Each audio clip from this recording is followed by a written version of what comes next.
Hi everyone, today we're going to do a little festive frosty flower.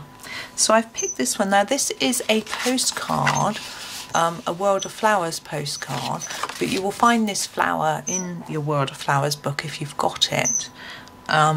This is sort of the page it's on. Oh, I've already done one of them, look. And but I picked this particular one. I don't know why, I just thought it would be fun. And I was thinking about how we could do it so that it looked quite festive, frosty, that sort of thing. Sort of for people who maybe haven't got the Christmas book, or who are getting to the point of now thinking, I've done a lot of Christmas pictures, let's do something a little bit different. So I'm going to do the flower blue because I think that works quite well with silver and white, so I was going to do a sort of bluey silvery white colour.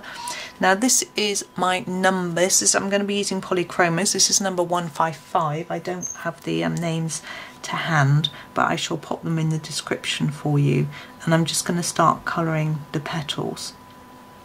My idea is that we start off a little bit darker here, but also that we go dark around the whole edge of the petal and sort of fade it out towards the middle. It's a little bit different to what I normally do, but because I want to put some ice on the edge of the petal, then we need to have it dark blue in colour so you can see it.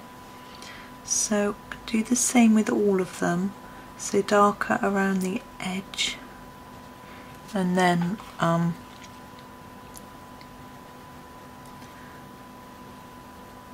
fade it towards the centre. So although they're still blue there, it's not so dark.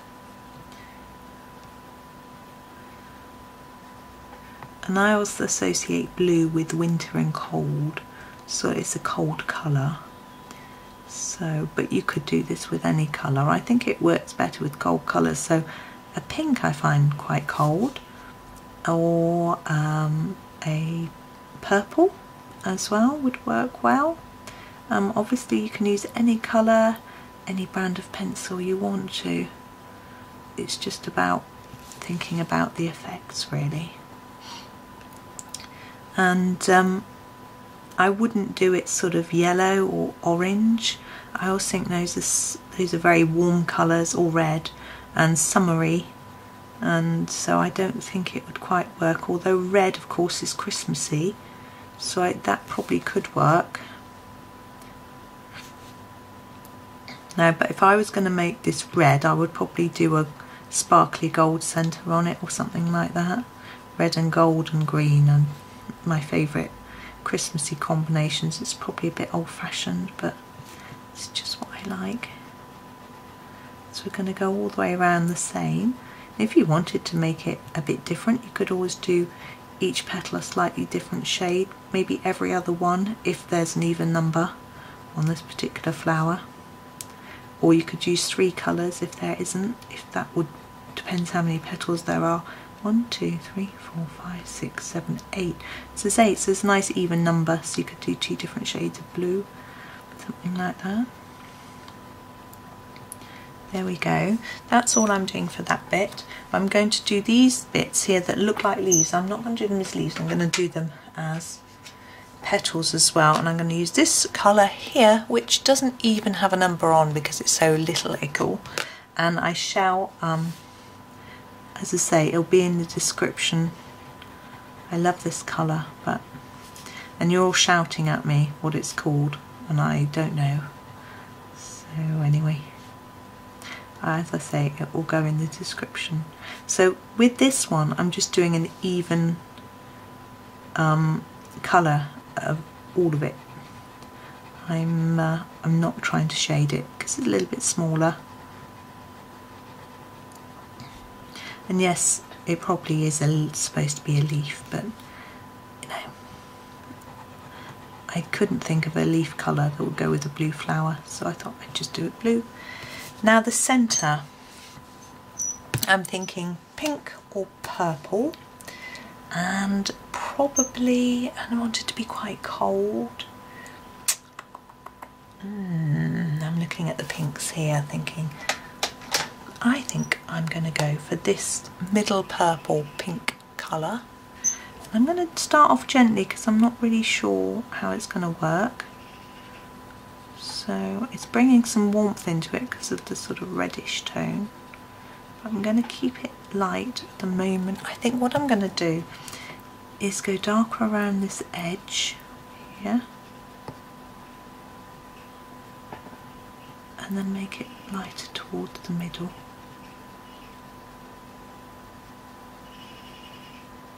And then keep it quite pale in the middle. And I'm just going to use this one shade. And there we go. Now, time to add some frosty, sparkly type effects. Now there are two different ways that I would approach this, or three actually. You could go around the edge of the whole flower in white with a jelly roll or any other white pen. You could use a silver pen. I've got this Posca Silver, which is a possibility. Or, she says, reaching into her pot of pens, you could go for a glitter pen. Now I'm going to go for glitter, but you can pick. Obviously it also depends what you actually have. Now what I'm going to try to do is to carefully go around the edge of every petal in the glitter pen. Now I appreciate that it's quite hard for you to see what I'm doing when I'm using a pen, but hopefully you get the idea. It's quite simple, just going around the edge of each one. Now you could do these lines as well and go around all of the leaves. I'm going to go around the little ones as well, I think. I'm just sort of thinking it through as I'm doing it, and also trying to concentrate and not smudge the glitter around the page too much. And just turning to the light to make sure I've done it all, which I haven't.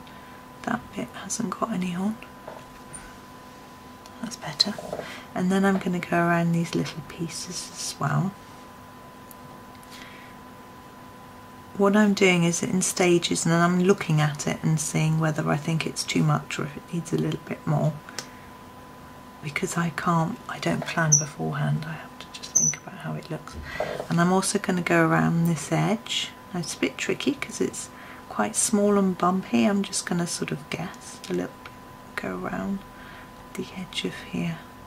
Now hopefully that looks very sparkly, but you can't see it. So I'm going to pick it up and try and tip it until you can, there we go. Look at that, sparkly, sparkly. So there's an idea of a sort of wintry, frosty flower.